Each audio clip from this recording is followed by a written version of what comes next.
Hello friends, it's me again, saying hi about some sewing stuff because I'm very excited to be cutting into fabric again.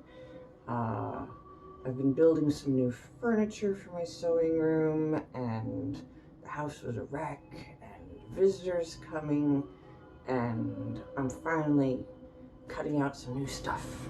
Yay, I can finally find my stuff, and I'm cutting a bunch of things out. And one of the things I'm cutting out is a tank top like this.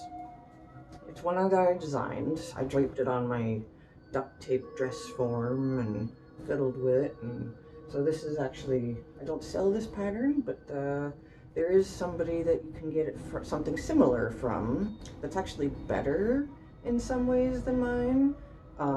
It's Patterns for Pirates, the brunch blouse, and it's absolutely a lovely pattern. I've made it a number of times for 3 different family members, none for myself, because I had designed this for myself previously, so I didn't really need to make one for myself. Anyway, that one's got a nice back pattern. It's got 2 pieces instead of 1, and they've got it full length, so it makes a nice curve in the small of your back. And yeah, but the biggest problem with the brunch blouse when you make it as a tank top, you have to do some adjustment in the shoulder here because it comes with a built-in sleeve option that's more like kimono, or, you know, it's just, there's no separate seam here, it just goes. So there's a lot of extra ease in here. So when you make it as a tank top, everybody is going to wind up with some extra fabric here. So that's easy to get rid of. I wanted to do a video on that too because I actually did that adjustment yesterday for my mother, but I was a mess and I was excited and I didn't feel like trying to set up a video. So anyway, here's mine today. It's basically the same kind of thing. It's a front and a back. The bias. I forgot to talk about the bias. This is for a woven fabric, which is a very stable fabric. It's, you know, that stuff that doesn't really stretch, and it can be kind of uncomfortable sometimes. But a way that you can make it fit better and be more comfortable to wear is to cut it on the bias. So this is my pattern that's on the bias. This right here would be the center front that normally you would want to go this way with it.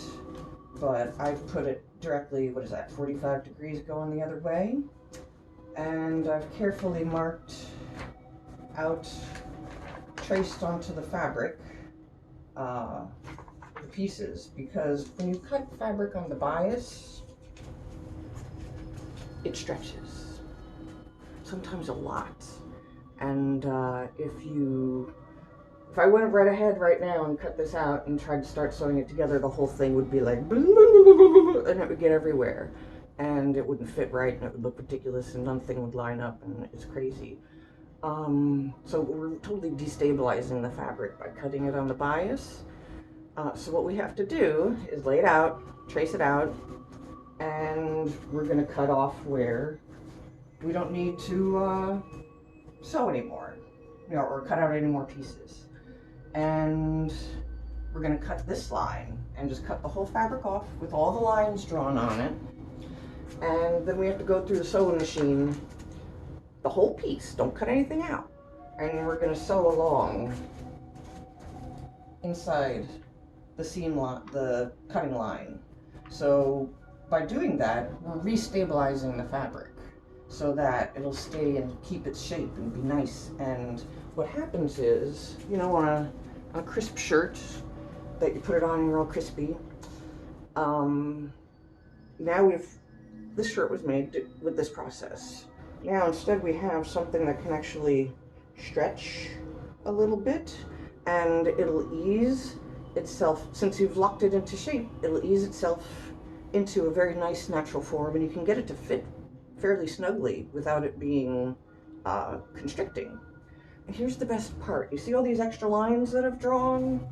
The brunch blouse requires bias binding to finish the insides. And actually I used bias binding on this shirt too.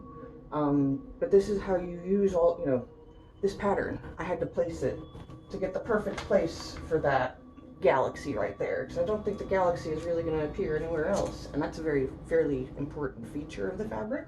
So I laid it out in all this wasteful form. But what you do after you've done tracing out the pictures or tracing out the pattern pieces, you grab your handy dandy ruler and you draw bias lines. And then, once you've cut or sewn around all the edges to lock in all the edges, then you cut the pieces out. And then you also have indications of where you're supposed to cut all of your bias strips. So it may look wasteful that I've taken, I think this was,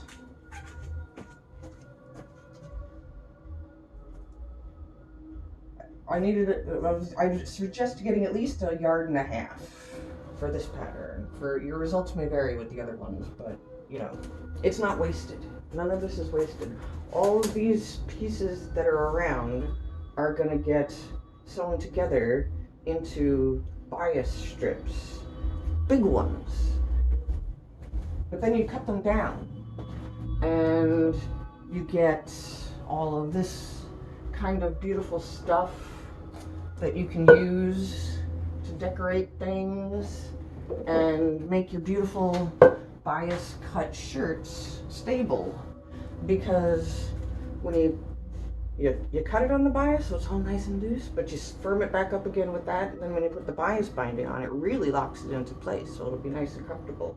But you can still move, you know, and it stays in place. And you know, I think you'll get pretty good results using that Patterns for Pirates one, the brunch blouse.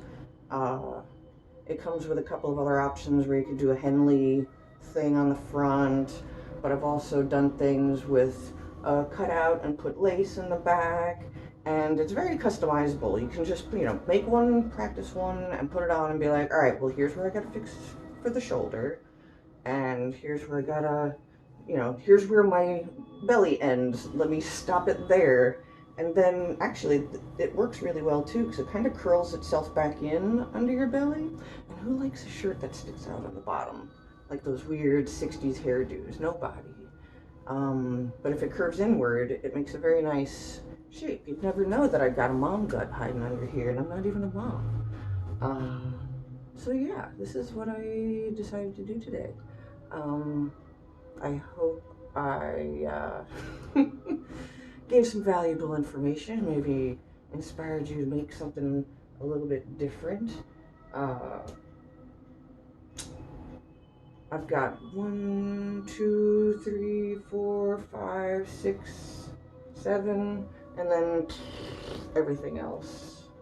I've got like 4 things cut out. This will be 5. Finally, a selfish sew for me. Well, my next step is to cut this off, start sewing, and then cut my strips, and assemble my strips, and then cut them even smaller so that I can make the decorations that are going to go around all the pieces. Lovely. Nice to see you.